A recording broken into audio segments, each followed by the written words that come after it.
तो फ्रेंड्स, हम लोग क्या पढ़ रहे थे? प्रतियोगिता दर्पण करंट जेपीएससी बीपीएससी 67वीं को ध्यान में रखते हुए जो है हम लोग करंट का बैक टू बैक दर्पण के थ्रू और बाकी इधर उधर से जोड़कर जो मंथली करंट का है वो हम लोग कवर करने का इस बैच में प्रयास कर रहे हैं। इसमें हम लोगों ने बहुत से कर लिया है। आज जो हम पढ़ेंगे वो दिसंबर महीने का जो भी करंट का घटनाक्रम है राष्ट्रीय अंतर्राष्ट्रीय अन्य स्तर पर, वो उसको देखा जाएगा।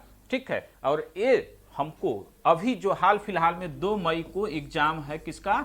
जेपीएससी का, उसमें ये सबसे ज्यादा बेनिफिशियल साबित होगा, क्योंकि अभी हाल फिलहाल में एग्जाम है और आप जानते होंगे कि दर्पण को बेस बनाकर अगर करंट पढ़ा जाए तो लगभग 80% करंट की बुक चीजें वहां से पकड़ में आ जाती हैं। ठीक है। तो इस प्रकार से हम इसको देखने का प्रयास करते हैं। इसमें सबसे पहले राष्ट्रीय घटनाक्रम देखते हैं। ठीक, देखिए सेक्शन वाइज बांट कर पढ़ने से बाद में क्या होता है, रिवीजन करने में बहुत आराम रहता है, बहुत सहूलियत रहता है। इसलिए इसको हम आपको आराम से पढ़ा रहे हैं बांट बांट कर। तो हम पहले देखते हैं राष्ट्रीय घटनाक्रम। तो राष्ट्रीय घटनाक्रम में AI, राष्ट्रीय घटनाक्रम में AI आर्टिफिशियल इंटेलिजेंस AI पर एक वर्चुअल कॉन्फ्रेंस हुआ जिसका उद्घाटन भारत के प्रधानमंत्री नरेंद्र मोदी ने किया। ठीक है। इसमें रेज पर बातें की गई थी। किस पर? Raise, responsible artificial intelligence for social empowerment. Raise, ये पूछा जा सकता है फुल फॉर्म में कि रेज क्या है। तो रेज क्या है? Responsible artificial intelligence for social empowerment. ठीक है। इस सम्मेलन का उद्घाटन किसने किया? तो नरेंद्र मोदी ने किया। एक ऐसा था, वर्चुअल था, क्योंकि कोविड के चलते बहुत से कॉन्फ्रेंस या तो टाल दिए जा रहे हैं या जो जरूरी है टेक्निकल सुविधा जहां उपलब्ध हो रही तो उसको वर्चुअल तरीके से करने का प्रयास किया जा रहा है। ठीक है। तो यहां पर ये महत्वपूर्ण है। आपको मैं बता दूं कि अभी फिलहाल समय में यही क्वेश्चन आया था किसी एग्जाम में कि फिक्की के अध्यक्ष कौन है? फिक्की के अध्यक्ष वर्तमान टाइम में कौन है? संगीता रेड्डी। संगीता रेड्डी, यप, फिक्की के अध्यक्ष कौन है? संगीता रेड्डी है। ठीक है। एक सबसे इंपॉर्टेंट घटना यह हुई है जो कि एकदम से परीक्षा में आ रहा है। मैं इसकी गारंटी ले रहा हूं कि आप लोगों को यहां से क्वेश्चन एक मिलेगा ही मिलेगा। और ये पॉलिटी के करंट का क्वेश्चन है, बहुत ही इंपॉर्टेंट है, इसको बड़ा ध्यान से देख लीजिए। चुनाव में उम्मीदवारों द्वारा किए जाने वाले खर्च व्यय की सीमा, जो अधिकतम सीमा थी, उसमें 10% का वृद्धि किया गया है। आप जानते होंगे इसका निर्णय कौन लेता है? ये सब पॉलिटी में सर पढ़ाए भी होंगे, जहां भी आप लोग पॉलिटी पढ़ते होंगे। तो ये चुनाव आयोग लेता है। इसमें 10% की वृद्धि की गई है। मैं यहां से भी पढ़ाकर कट सकता हूं, लेकिन मैं जानता हूं कि बहुत से लोगों को सिविल एस्पिरेंट का मैथ कमजोर होता है। 10% पहले कितना था उसका 10% ही इसमें केवल ऐड कर देना है, उतना से भी काम चल सकता है। लेकिन पहले कितना था ये जानिए और अब कितना हो गया ये जानिए। ठीक है।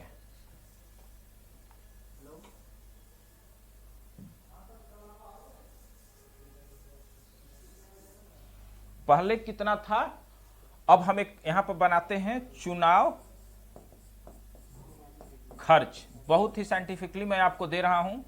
चुनाव खर्च का पहले कितना था और अब कितना है, एक सारणी ही दे रहा हूं जिसमें आपको कहीं से झंझट ना हो। ठीक है। पहले था, आप जानते होंगे कि जितने भी बड़े राज्य हैं, लगभग 20 बड़े राज्यों में जो है चुनाव खर्च का व्यय का लोकसभा और विधानसभा में अलग क्राइटेरिया होता है। छोटे राज्यों यानी कि नॉर्थ ईस्ट के जो राज्य हैं और जो केंद्र शासित प्रदेश हैं, यूटी हैं, उनके चुनाव खर्च का अलग क्राइटेरिया होता है। पहले तो ये कॉन्सेप्ट आप लोग जान लीजिए। ठीक है।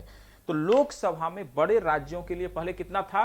पहले कितना था? 70 लाख रुपया मैक्सिमम फॉर लोकसभा। यहां पर मैं यस कर दे रहा हूं। लोकसभा पहले कितना था? 70 लाख रुपया। अब 70 लाख का 10% निकालिए परसेंटेज के हिसाब से, तब आपको समझ में आएगा। तो 70 का 10% 7 लाख। अब कितना हो गया? 77 लाख। 10% की वृद्धि। देखिए क्वेश्चन दोनों इंपॉर्टेंट है, एक करंट के पॉइंट से इंपॉर्टेंट है, तो ये बेसिक मैक्सिमम कितना है। ठीक है। यहां से भी क्वेश्चन बन सकते हैं। तो लोकसभा के बड़े राज्यों के लिए 70 लाख रुपया पहले था, अब 10% की वृद्धि हो गई, लिहाजा ये कितना हो गया 77 लाख। विधानसभा के लिए बड़े राज्यों का कितना था, विधानसभा के लिए, विधानसभा, ठीक, विधानसभा के लिए पहले था 28 लाख, अब इसका जो है आप लोग 28 लाख का 7% निकाल लीजिएगा, इसका जो बनता है 30.80, 30,80,000 रुपया, ठीक है, ये विधानसभा के बड़े राज्यों के लिए डिसाइड किया गया है। तो यहां से एक क्वेश्चन रहेगा ही रहेगा, ये तय है, इसलिए मैं इसको फोकस करके आपके सामने प्रस्तुत कर रहा हूं, ठीक है। फिर मैंने बताया कि एक दूसरा क्राइटेरिया है राज्यों का, वो है कि पूर्वोत्तर के छोटे राज्य और यूटी, यूनियन टेरिटरी, केंद्र शासित राज्य, यहां पर लोकसभा के हम माने किसको कर रहे हैं, small state and UT, union territory, ठीक। इसमें लोकसभा के लिए कितना है 54 लाख रुपया है, लोकसभा के लिए कितना है 54 लाख रुपया किया गया था पहले, लेकिन 54 लाख में 7% का वृद्धि हो गया, तब कितना हो गया 59.40, अब कितना हो गया 59.40 लाख, ठीक, ये इसका हो गया। पहले कितना था और अब कितना है, ये आपको निकालने में टाइम लगेगा, मैं निकाल कर पूरा यहाँ वहाँ से करके ले आया हूँ, बस एज इट इज इसको क्या करना है, निगल देना है और परीक्षा में उगल देना है, यही काम ही है। पीटी क्या है, फायर एंड फॉरगेट पॉलिसी पे चलता है, इससे आप सोचिए कि आप बहुत बड़ा तुर्रम खान हो जाएंगे, कुछ नहीं होगा। पीटी क्या है, बस पास कर जाइए, वहीं से इसका खेल खत्म। लेकिन पीटी फेल कर जाएगा तो सब कुछ विनाश भी हो जाता है, एक साल बर्बाद हो जाएगा, एक चांस भी चला जाता है, ठीक है।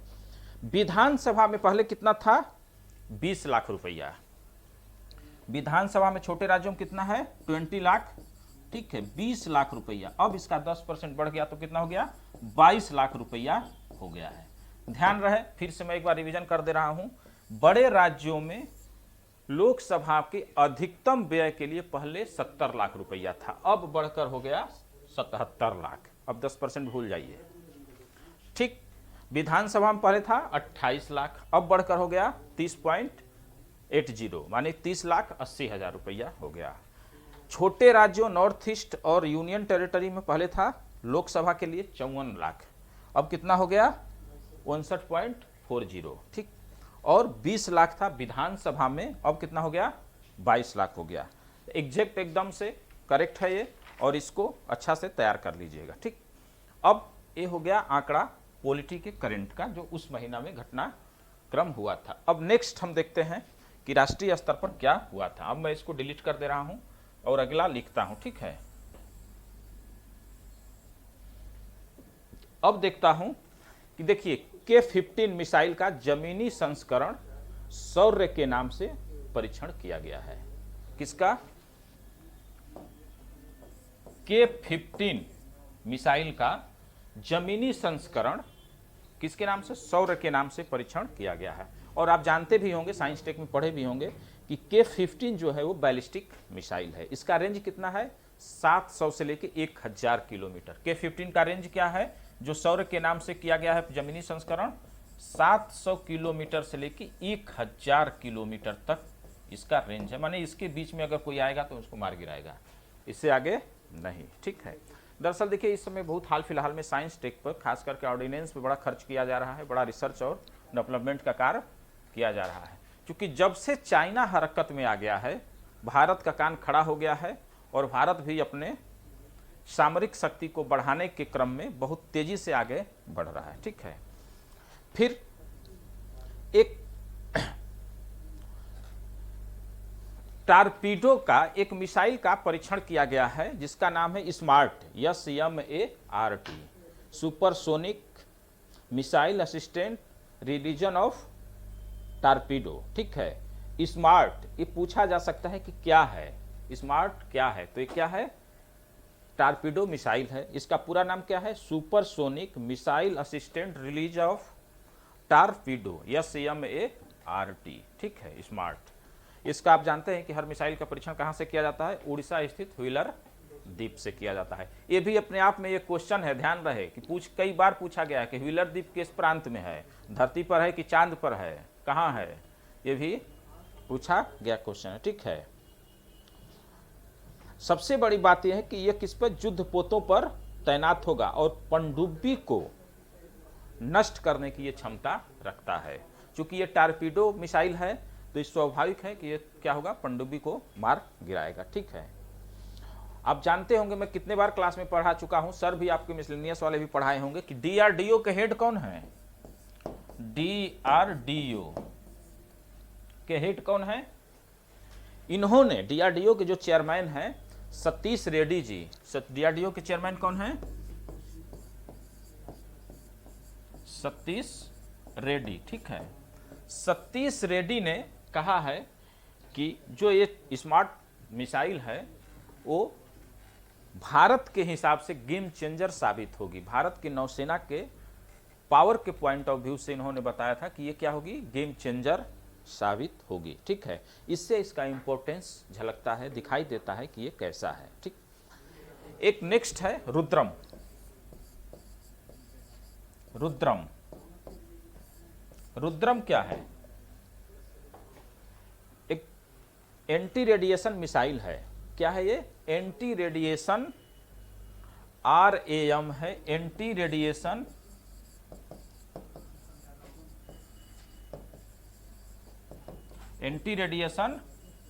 मिसाइल है, ठीक है। एंटी रेडिएशन मिसाइल है क्या? रुद्रम। ध्यान रहे इस बात को कि पूछा जा सकता है कि रुद्रम कैसी मिसाइल है। तो एंटी रेडिएशन है, यानी कि वो रेडिएशन को भी पकड़कर, रेडिएशन प्रणाली को पकड़कर किसी भी जहाज हेलीकॉप्टर को ये नष्ट करने में सक्षम है, ठीक है।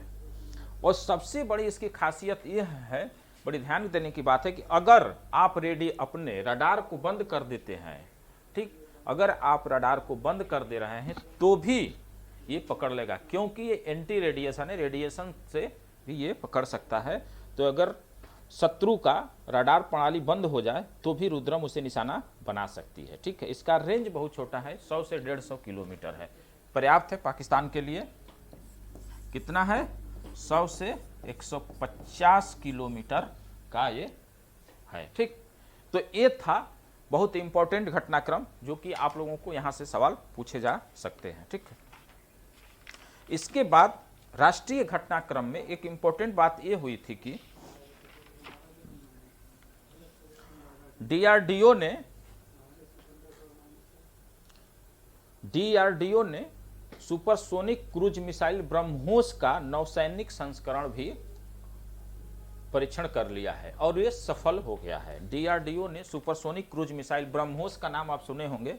इसमें से कितने लोग ब्रह्मोस को जानते होंगे? ब्रह्मोस का सफल परीक्षण, एक बात और भी मैं एक्स्ट्रा बता दूं यहां कि जो ब्रह्मोस का तीनों संस्करण सफलतापूर्वक परीक्षण टेस्टेड हो गया है, परीक्षण कर लिया गया है। इसका नौसेना, इसका एयर टू एयर पहले से है और स्थल से भी, जमीन से भी करने का इसका जो था वो इसको कर लिया गया है, ठीक है।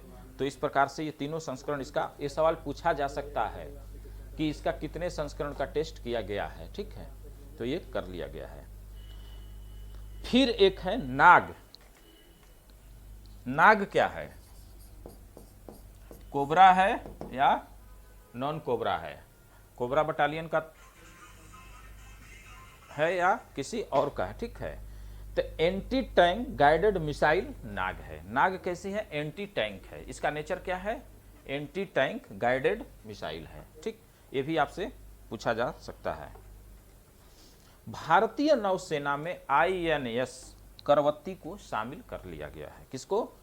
INS करवत्ती को शामिल कर लिया गया है। और करवत्ती कैसी है? यह स्वदेश निर्मित एंटी सबमरीन युद्धपोत है। एंटी सबमरीन युद्धपोत है, स्वदेश निर्मित, ठीक है। एक अगली तटरक्षक बल हेतु अब तटीय गश्ती पोत विग्रह का जलावतरण किया गया। विग्रह का, ठीक है। अब तटीय गश्ती पोत है विग्रह। कैसा है? अब तटीय गश्ती पोत है विग्रह, इसका भी जलावतरण कर लिया गया। इसमें जो सबसे इंपॉर्टेंट बात है वो ये है कि निजी क्षेत्र की कंपनी लार्सन एंड टुब्रो के द्वारा इसका निर्माण किया गया है। किसके द्वारा किया गया है? लार्सन एंड टुब्रो के द्वारा इसका निर्माण किया गया है। ये पूछा जा सकता है कि इसका किसने किया। अमूमन गार्डन रिच शिप बिल्डर्स करता था या अन्य भी सरकारी जो क्षेत्र की कंपनियां वो करती हैं, लेकिन यहाँ पर जो विग्रह का निर्माण किया गया है वो निजी क्षेत्र के कंपनी के द्वारा, प्राइवेट कंपनी के द्वारा किया गया है। ठीक, तो ये बहुत इंपॉर्टेंट था। अब आपको मैं पढ़ा रहा हूं जो नेक्स्ट जो हेडिंग है वो है कि आप जानते होंगे कि अटल टनल का लोकार्पण किया गया, उद्घाटन कर दिया गया है। ठीक, अटल टनल का कहाँ किया गया है और इसका कौन किया है, सवाल ऐसे ही पूछे जा सकते हैं। ठीक है, तो जो अटल टनल का किए हैं वो किसके द्वारा किया गया है और कौन किया था? नरेंद्र मोदी ने अटल टनल का लोकार्पण किया। भारत के प्रधानमंत्री श्री नरेंद्र मोदी जी के द्वारा इसका किया गया है। ये कहाँ पर है? विश्व की सबसे लंबी हाईवे टनल है यह रोहतांग दर्रा के इर्द गिर्द है। ठीक है, रोहतांग टनल के इर्द गिर्द ये है। ठीक, और कितना है ये लंबा? ये 9.02 किलोमीटर है। ये भी पूछा जा सकता है कि इसकी लंबाई कितनी है, तो 9.02 किलोमीटर है। ठीक है, तो ये इंपॉर्टेंट था। उसके बाद से है कि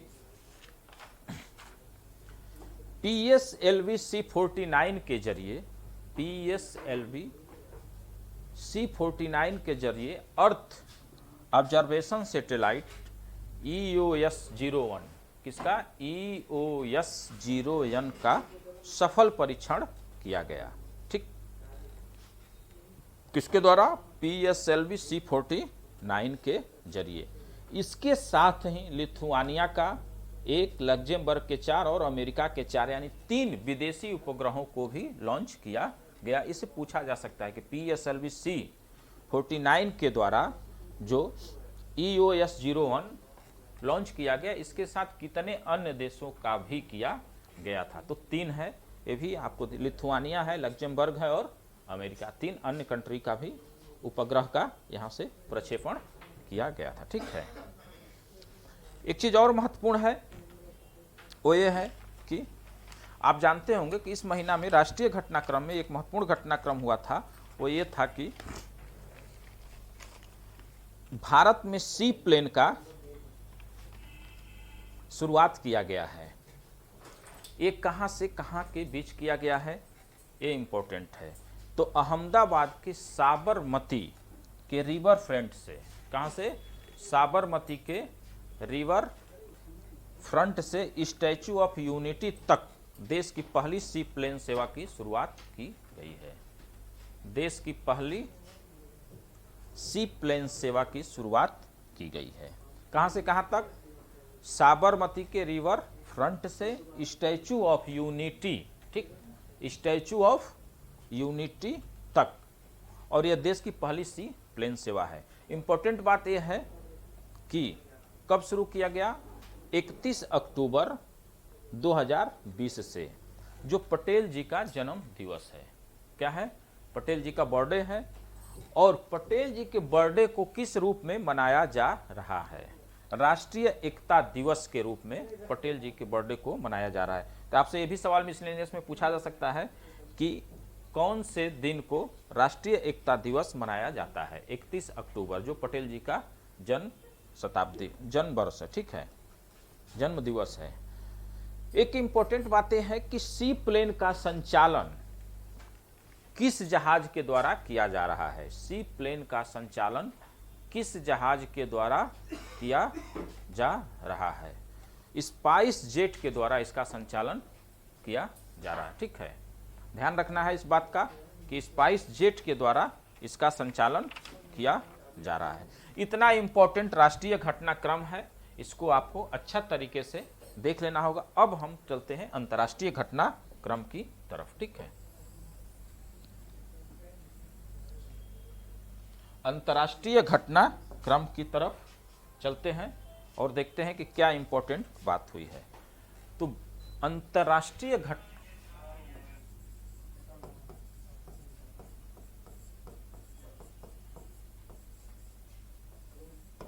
अंतर्राष्ट्रीय घटनाक्रम। ठीक, अंतर्राष्ट्रीय घटनाक्रम में आप देखेंगे तो इस मंथ का जो सबसे इंपॉर्टेंट बात है यह है कि भारत और डेनमार्क के बीच में द्विपक्षीय बैठक, वार्ता, शिखर सम्मेलन हुआ भारत और डेनमार्क के बीच में। लेकिन यह किस प्रकार का था? ये वर्चुअल था।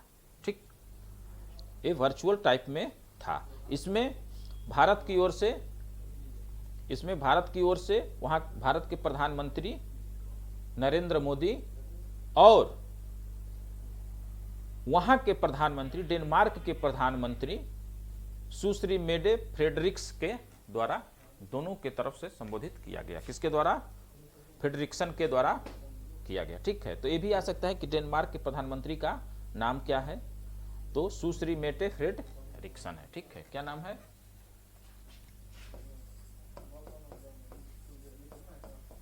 डेनमार्क का प्रधानमंत्री का क्या नाम है? फ्रेडरिक्सन।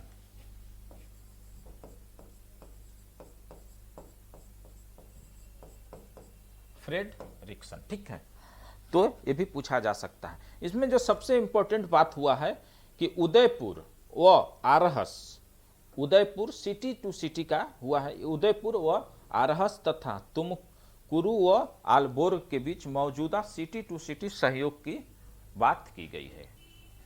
ठीक है, मौजूदा सिटी टू सिटी सहयोग करने की बात की गई है उदयपुर व आरहस और तुमकुरु व अल्बोर्ग के बीच में। ठीक है, ये एक इंपॉर्टेंट बात हुई है। हो सके कि ये सवाल पूछ लिया जाए, तो इसलिए इसमें घबराने की कोई जरूरत नहीं है। नेक्स्ट बिंदु ये है कि सूर्य के निकटतम ग्रह, सूर्य के सबसे निकटतम ग्रह कौन सा है? बुध है। ठीक, सूर्य के सबसे निकटतम ग्रह मरकरी की ओर से अग्रसर बेपी कोलंबो द्वारा एक बेपी कोलंबो मिशन भेजा गया है। यह भी आपसे पूछा जा सकता है किसके लिए है? तो मरकरी प्लेट के अध्ययन के लिए भेजा गया है। सिंपल से ये समझिए कि मरकरी प्लेनेट के अध्ययन के लिए कौन सा मिशन भेजा गया है? तो यह बेपी कोलंबो। ये भेजा कब गया था? पहले भेजा गया था, लेकिन अब क्या है कि अभी इसका, और ये किसके द्वारा भेजा गया है? तो ये यूरोपीय स्पेस एजेंसी और जापानी एरोस्पेस एक्सप्लोरेशन एजेंसी के द्वारा ये संयुक्त अभियान है। किसका? यूरोपीय स्पेस एजेंसी और जापानी स्पेस एजेंसी का, ये दोनों का संयुक्त अभियान है। तो ये भी आपसे सवाल पूछा जा सकता है कि ये कौन कौन मिलकर इसको भेजे हैं, तो उसमें घबराने की बात नहीं है। एक तरफ यूरोपीय होगा और दूसरी तरफ कौन होगा? जापान। दोनों का संयुक्त नाम रहेगा। ठीक है, जिसका प्रक्षेपण कहां से किया गया था? फ्रेंच गुआना स्थित कोरू प्रक्षेपण केंद्र से। ठीक है, और यहां से किया गया था। इसका जो बेपी कोलंबो या नामकरण दिया गया है इटली के महान गणितज्ञ कोलंबो के नाम पर दिया गया है। प्रोफेसर कोलंबो वहां के महान गणितज्ञ थे, उनके नाम पर ही बेपी कोलंबो नाम दिया गया। ठीक है, तो ये एक इंपॉर्टेंट बात था। फिर नेक्स्ट है कि अमेरिका के द्वारा, नासा के द्वारा क्षुद्र ग्रह के बेन्नू क्षुद्र ग्रह की सतह से एक वहां पर मिशन भेजा गया था, जो अब कलेक्ट करके कुछ आंकड़ा, मिट्टी वगैरह, अब उसका नमूना भारत में, अरे भारत नहीं मतलब धरती पर लेकर आएगा। ठीक है, वो कौन सा होगा? बेन्नू क्षुद्र ग्रह की सतह से मिट्टी के कुछ नमूने एकत्र कर पृथ्वी पर वापस उसको लौटना है। ठीक है, और वो कौन से? नासा के ओसिरिक्स रेक्स यान। कौन है? नासा के ओसिरिक्स रेक्स यान के द्वारा ये कार्य किया जा रहा है। ठीक है, तो ये एक इंपॉर्टेंट घटनाक्रम है, ये भी ध्यान रखने योग्य है, इसको सवाल आ सकता है। ठीक है, आप उसके बाद से नेक्स्ट जो महत्वपूर्ण घटनाक्रम हुआ है वो ये है कि पाकिस्तान व नेपाल को 3 वर्ष के एक कार्यकाल हेतु संयुक्त राष्ट्र मानवाधिकार परिषद के सदस्य के रूप में पुनर्निर्वाचित किया गया है। यूनाइटेड नेशन का जो है ह्यूमन राइट्स जो काउंसिल है, UNHRC, ठीक है, United nation human rights council, इसके सदस्य के रूप में। तो एक बात मैं बेसिक बता दूं कि जो इसके सदस्य का कार्यकाल होता है वो 3 वर्ष का होता है। कितने वर्ष का होता है? 3 वर्ष का होता है। ठीक है, और इसके लिए किसका? पाकिस्तान और नेपाल को चुना गया है। किसको किसको? नया मेंबर कौन बने हैं इसके? पाकिस्तान और नेपाल। ठीक, ये याद करने योग्य है। क्योंकि आपका जेपीएससी में जो है मानवाधिकार एक इंडिविजुअल टॉपिक है, विविध में, मिसलेनियस में, तो वहां से ये पूछा जा सकता है। ये मानवाधिकार का अंतर्राष्ट्रीय संगठन है। ठीक है, और आप जानते होंगे कि इसका जो कार्यकाल होता है कितने वर्ष का होता है? 3 वर्ष का होता है। ये मैंने आपको बता ही दिया। ठीक, तो इस तरह से इसके जो नए मेंबर चुने गए हैं उसको देख लीजिए। भारत ऑलरेडी पिछले 18 से ही इसका ऑलरेडी मेंबर है। ठीक है, और चूंकि 20 में इनका चुनाव हुआ है तो ये कितने दिन तक रहेंगे? 23 तक रहेंगे, 3 वर्ष के लिए होता है। ठीक, तो ये इंपॉर्टेंट बात है, इसको देख लेना है। ठीक, अब हम आते हैं कि global hunger index GHI, global hunger index में भारत की क्या रैंकिंग है? सबसे इंपॉर्टेंट यही सवाल आता है। और GHI बड़ा इंपॉर्टेंट है, ये आ भी सकता है। GHI में 94वां स्थान, 94th जो है वो स्थान भारत का है। कौन सा स्थान है?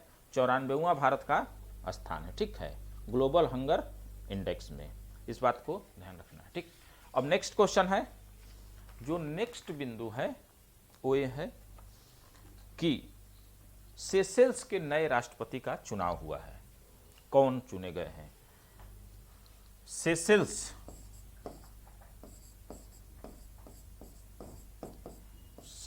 के राष्ट्रपति का, नए राष्ट्रपति सेशेल्स के राष्ट्राध्यक्ष चुने गए हैं। उनका क्या नाम है? कभी देखिए बिहार में, झारखंड में क्या होता है, जब एग्जाम होता है तो राष्ट्राध्यक्ष जो हाल फिलहाल में बनते हैं उनको पूछ लेता है। इंपॉर्टेंट बात यह है कि यहाँ जो चुने गए वो भारतीय मूल के व्यक्ति हैं। ठीक है, सेशेल्स हिंद महासागर में स्थित एक द्वीपीय कंट्री है, द्वीपीय राष्ट्र है। ठीक, और वेवेल राम कलावन, कौन है इसके? वेवेल राम कलावन। ठीक है, वेवेल राम कलावन इसके राष्ट्राध्यक्ष, राष्ट्रपति चुने गए हैं, जो भारतीय मूल के व्यक्ति हैं, सेशेल्स के हैं। तो इनको याद रखना है, ये हो सके कि पूछ लिया जाए। तो एक अंतर्राष्ट्रीय घटनाक्रम में इस महीने में, दिसंबर के मंथ के पीडी में सबसे इंपॉर्टेंट बात एक ये भी है। ठीक है, तो इसको देखना है। ठीक, एक बात और भी है कि जो भारत से जुड़ा हुआ हो, इस बात को आप अप्रोच को गांठ बांध लीजिए कि हमेशा पीसीएस के एग्जाम, आप पीसीएस एस्पिरेंट हैं तो इसको विशेष है, आईएएस का अलग डिमांड है, लेकिन पीसीएस में है तो जो भारत मूल का व्यक्तित्व है उसको हमेशा याद रखिए। वो बहुत इंपॉर्टेंट घटनाक्रम हो जाता है भारत के लिए। और इस साल के एग्जाम के लिए 2 मई जेपीएससी के लिए तो और भी इंपॉर्टेंट है। लिहाजा कोविड का ये दौर चल रहा है, अंतर्राष्ट्रीय राष्ट्रीय स्तर पर करंट के स्तर पर कम से कम घटनाक्रम हो रहे हैं, तो जो इंपॉर्टेंट है भारत के पॉइंट ऑफ व्यू से वो जरूर परीक्षा में आने की उसकी संभावनाएं बढ़ जाती हैं। ठीक है, तो इसलिए एक अप्रोच भी आप लोगों को साथ में बिल्डअप कर लेना चाहिए कि कैसे कैसे सवाल करंट में पूछे जाते हैं। नहीं तो ये तो अथाह सागर है, कितना कोई पढ़ाएगा, कौन कितना पढ़ेगा, कहीं से 10 क्वेश्चन बनाए जा सकते हैं। ठीक है, तो नेक्स्ट है कि इजराइल के साथ सूडान भी शांति समझौता कर लिया है। आप जानते होंगे कि इजराइल के साथ अभी यूएई ने किया था, बहरीन ने किया था, अब सूडान ने भी उसके साथ अपना शांति समझौता संधि स्थापित कर लिया है। और जानते होंगे कि ये लोग क्या है, पहले इसके विरोध में थे, लगभग मुस्लिम कंट्री इसके साथ कोई जो है राजनयिक संबंध नहीं रखना चाह रहा था, किसी भी प्रकार का कोई वो रखने के पक्ष में नहीं था, शांति समझौता या शांति संबंध। ठीक है, लेकिन यूएई किया, संयुक्त अरब अमीरात, फिर बहरीन ने किया, अब जो है कौन कर लिया है, सूडान भी कर लिया। ये भी पूछा जा सकता है आपसे, तो ये इंपॉर्टेंट घटनाक्रम है, इसको देख लेना। ठीक, अब हम देखते हैं कि आर्थिक घटनाक्रम क्या क्या कुछ घटी थी। ठीक है, वो भी इंपॉर्टेंट है। तो आर्थिक क्षेत्र में जो है वो सबसे इंपॉर्टेंट बात यह हुई कि औद्योगिक श्रमिकों के लिए उपभोक्ता मूल्य सूचकांक के आधार वर्ष में परिवर्तन कर दिया गया है। उपभोक्ता औद्योगिक श्रमिकों के लिए जो उपभोक्ता मूल्य सूचकांक का आधार वर्ष होता है, जहां से लेकर आंकड़े और उसके महंगाई भत्ते इत्यादि निकाले जाते हैं, उसको बेस आधार माना जाता है, आधार वर्ष, उसमें परिवर्तन कर दिया गया। ठीक है, पहले कितना था आधार वर्ष? 2001 था, अब उसे बदलकर 2016 कर दिया गया है। ठीक है, कितना कर दिया गया है? 2016 का। इससे क्या होगा कि जो औद्योगिक कर्मचारी हैं उनको बड़ा लाभ होगा। रीजन है कि 2001 का आधार मानते तो हो सके कि महंगाई और अन्य चीज़ों का उनको हानि हो रही होती, लेकिन अब इसमें उनको महंगाई भत्ते इत्यादि में वृद्धि हो जाएगा। क्योंकि अब बहुत से महंगाई बढ़ गई है, तो 2016 के आधार को देखते हुए इनकी टीए डीए इत्यादि जो भी होता है उनको फैसिलिटीज दिया जाएगा। ठीक, तो ये भी क्वेश्चन आएगा ही आएगा, ये बहुत इंपॉर्टेंट है, इसको इंपॉर्टेंट के तौर पर याद कर लीजिएगा। ठीक, ये इंपॉर्टेंट घटनाक्रम है। फिर है कि सहकारिताओं द्वारा ग्रामीण क्षेत्रों में स्वास्थ्य सुविधाओं के विस्तार हेतु आयुष्मान सहकार योजना, क्या आयुष्मान सहकार योजना की शुरुआत की गई है। सहकारिताओं द्वारा ग्रामीण क्षेत्रों में स्वास्थ्य सुधार के लिए सहकारिताओं के द्वारा आयुष्मान सहकार योजना की स्टार्टिंग की गई है। ठीक, ये बहुत ही इंपॉर्टेंट है, तो इसको देख लेना है। अब है नेक्स्ट कि जो एक इंपॉर्टेंट घटनाक्रम है जो एज यूजुअल भी है कि इस साल जो है कुछ लगभग भारत के 100 व्यक्तियों की एक सूची जारी की गई है। किसके द्वारा? फोर्ब्स के द्वारा। हर साल की तरह इस साल भी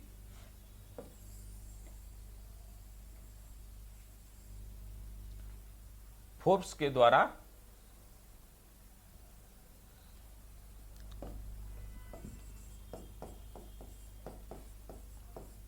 के द्वारा इस साल भी भारत के 100 अमीर व्यक्तियों का सूची जारी किया गया है। हर साल की तरह इस साल भी नंबर 1 पर मुकेश अंबानी बने हुए हैं, रिलायंस इंडस्ट्री के हेड हैं और ये नंबर 1 पर बने हुए हैं। लगातार 13-14 वर्षों से इस पद पर बने हुए हैं, इसलिए इनको तो आप लोगों के दिमाग में ही ये बैठ गए होंगे कि इनको याद करना क्या है। विकल्प देखिएगा तो भी हो जाएगा।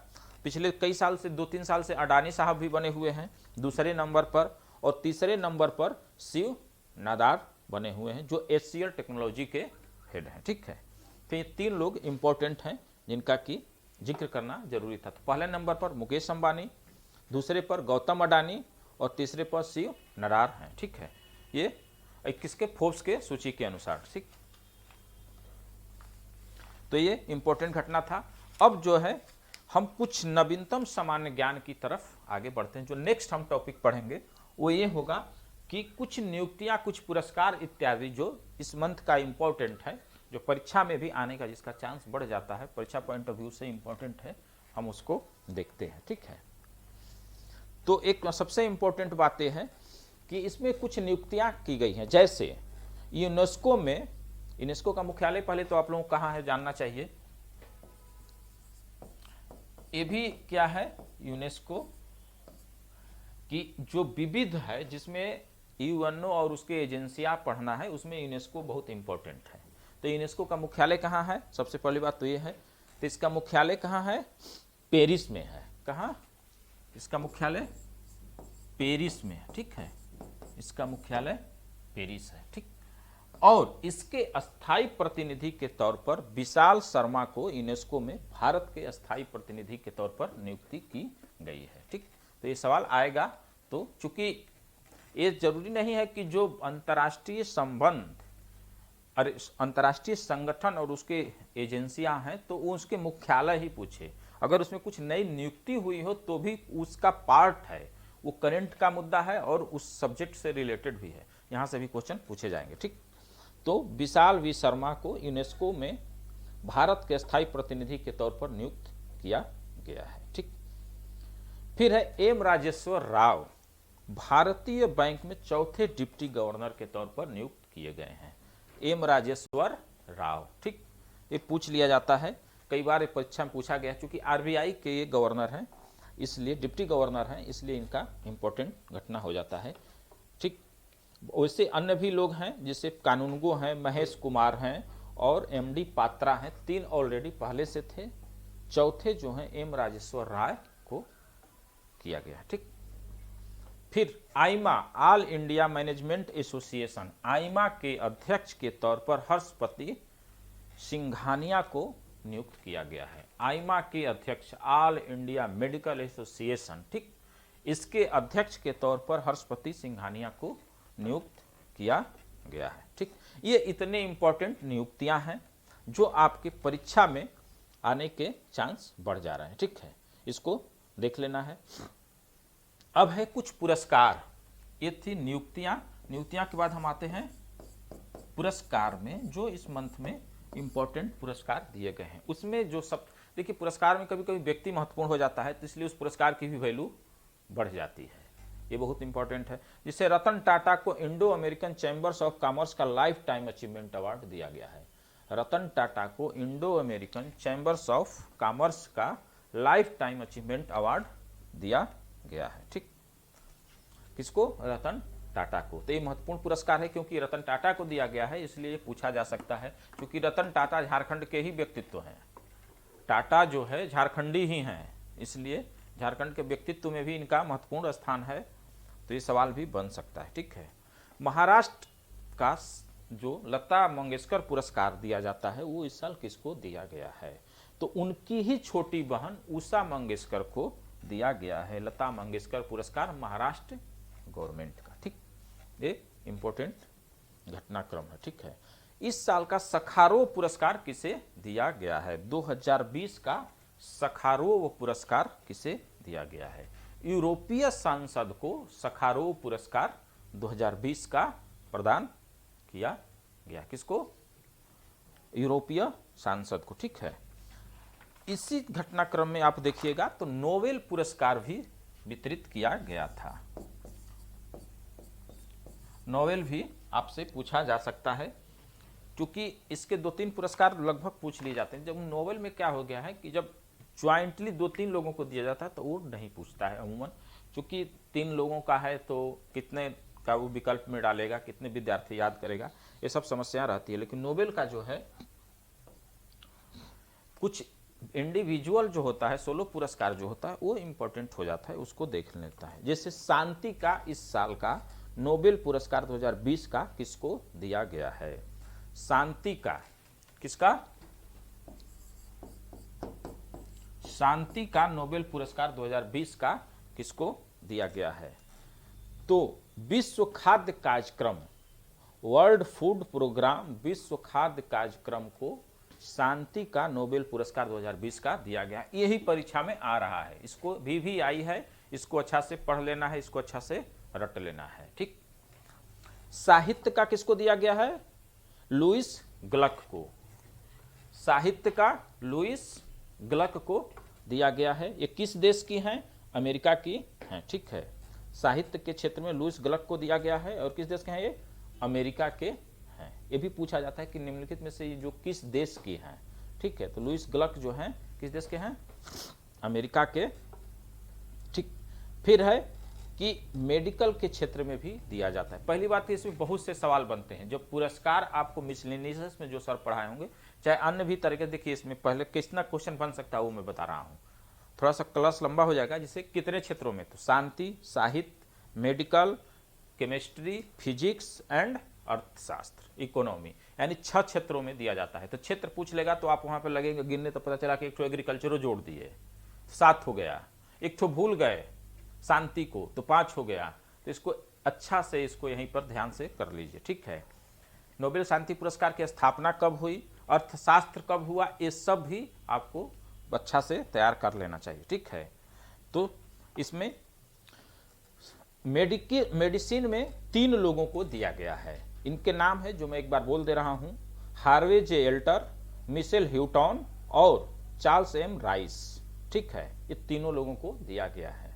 ठीक, और जिसमें इनको किस लिए दिया गया है ये महत्वपूर्ण है कि हो सके कि मेडिसिन में किस क्षेत्र पर काम करने के लिए दिया गया हो, ये इंपॉर्टेंट बन जाता है।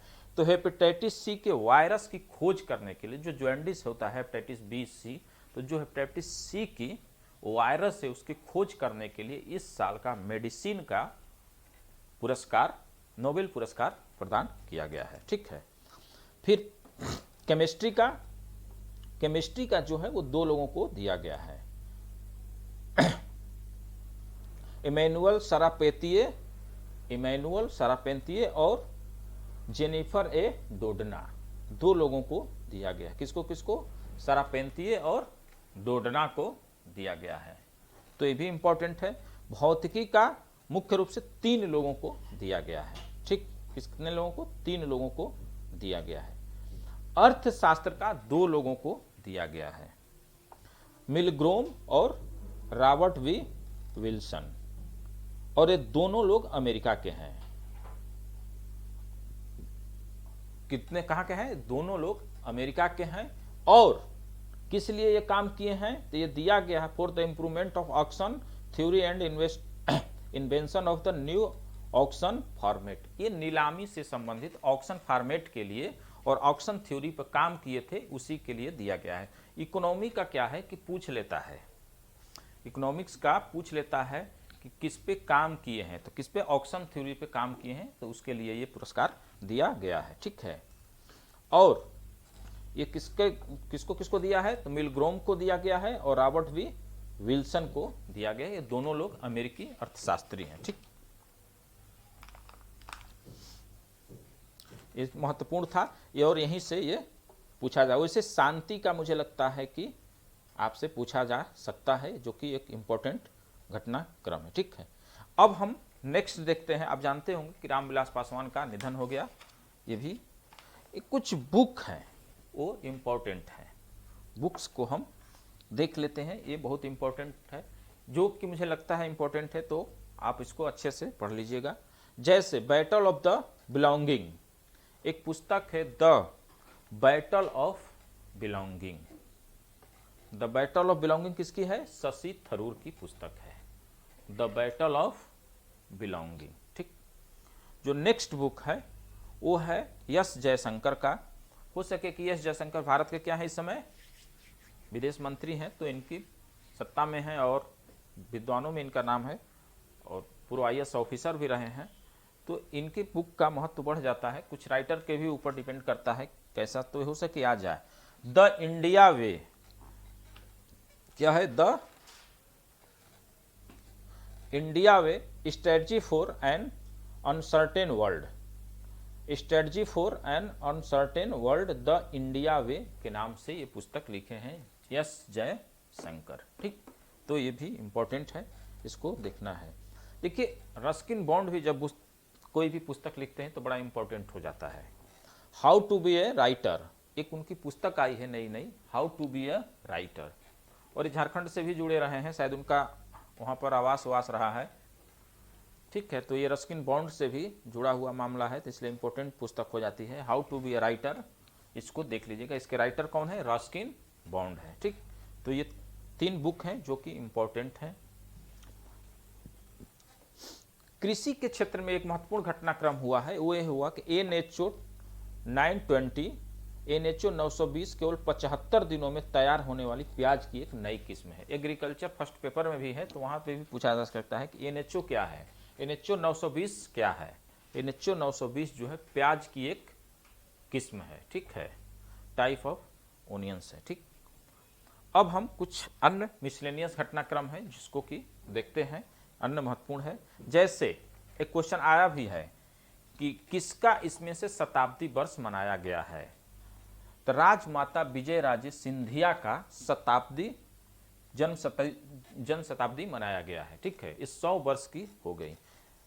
ठीक है, उनका 100वें जन्मदिन पर 100 रुपये का सिक्का जारी किया गया था। राजमाता सिंधिया का निधन हुआ था 2001 में। ठीक है, और इनके स्मृति में क्या किया गया है? 100 रुपये का सिक्का भी जारी किया गया था। ठीक है, इसके साथ ही FAO के स्थापना के 75 वर्ष, food and agriculture organization FAO के स्थापना के 75 वर्ष पूरे हुए हैं, तो उसके उपलक्ष्य में भी 75 रुपये का एक स्मारक सिक्का को जारी किया गया है। जो कि यही BPSC में क्वेश्चन आया था कि राजमाता सिंधिया के जन्म दिवस पर कितने रुपये का सिक्का जारी किया गया था। ठीक है, तो ये कितने रुपए का? 100 रुपये। चूंकि इनका 100वां बर्थडे था, इसलिए 100 रुपये का सिक्का जारी किया गया था। हो सके कि food and agriculture organization FAO आ जाए, ठीक है, ये भी आ सकता है आपके मिसलेनियस में कि इनमें से किसका 75वां स्थापना वर्ष दिवस के रूप में भारत ने मनाया है और उसके उपलक्ष्य में एक सिक्का जारी किया है। ठीक है, तो इस तरह से भी अंतर्राष्ट्रीय जो संगठन आपके पढ़ना है उसमें क्वेश्चन आ सकते हैं। ठीक, तो ये इंपॉर्टेंट था। भारत और बांग्लादेश के संयुक्त नौसैनिक अभ्यास हुए, किस नाम से हुए हैं? भारत एवं बांग्लादेश के संयुक्त नौसैनिक अभ्यास बोंगो सागर, किस नाम से हुए हैं? बोंगो सागर। बोंगो मतलब बांग्लादेश। ठीक है, तो ऐसे भी ट्रिक लगाकर इसको याद कर लीजिएगा। बोंगो सागर के नाम से नौसैनिक संयुक्त अभ्यास हुआ है भारत और बांग्लादेश के नौसैनिकों का। ठीक, ये इंपॉर्टेंट था। अब कुछ खेल में इंपॉर्टेंट घटनाक्रम है, हम उसको देखते हैं। ठीक, तो जो खेल में इंपॉर्टेंट बात है वो ये हुआ है एथलेटिक्स के क्षेत्र में कि आदिल शुमारीवाला तीसरे कार्यकाल हेतु राष्ट्रीय एथलेटिक्स महासंघ के अध्यक्ष चुने गए हैं। राष्ट्रीय एथलेटिक्स महासंघ के अध्यक्ष कौन चुने गए हैं? आदिल शुमारीवाला। ठीक, आदिल शुमारीवाला को राष्ट्रीय एथलेटिक्स संघ का अध्यक्ष चुन लिया गया है। ये क्वेश्चन अगर आएगा तो आपसे गलती नहीं होना चाहिए। फ्रेंच ओपन टेनिस 2020 की मैं बात कर रहा हूँ, 2021 अभी होने वाला है, तो 2020 के फ्रेंच ओपन टेनिस में पुरुष वर्ग का विजेता कौन था? तो एकल पुरुष वर्ग का विजेता जो था राफेल नडाल है, जो कि लाल बजरी का बादशाह इसको कहा जाता है, फ्रेंच का बादशाह कहा जाता है फ्रेंच ओपन का। तो ऐसे भी आप इसको याद रख लीजिएगा। और जो इसको हराया वो भी बहुत महत्वपूर्ण था, वो है नोवाक जोकोविच को हराया है। किसको हराया है? नोवाक जोकोविच को। ठीक है, Rafael Nadal French open tennis जीता है। ये भी क्वेश्चन आता है कि किस देश का है ये प्लेयर, खेल खिलाड़ी में भी पूछता है। तो ये स्पेन के हैं नोवाक जोकोविच, राफेल नडाल। और नोवाक जोकोविच कहाँ का है? सर्बिया का है। महिला एकल विजेता जो है वो ईगा स्वितेक है। कौन? ईगा स्वितेक। ये किस देश के हैं? पोलैंड की हैं। किस देश की हैं? पोलैंड की हैं। ठीक है, तो यहाँ से खेल का क्वेश्चन कुछ महत्वपूर्ण है जो मैं आपको करा दिया, ये भी आने का पूरा चांस इसका हो जाता है। ठीक है।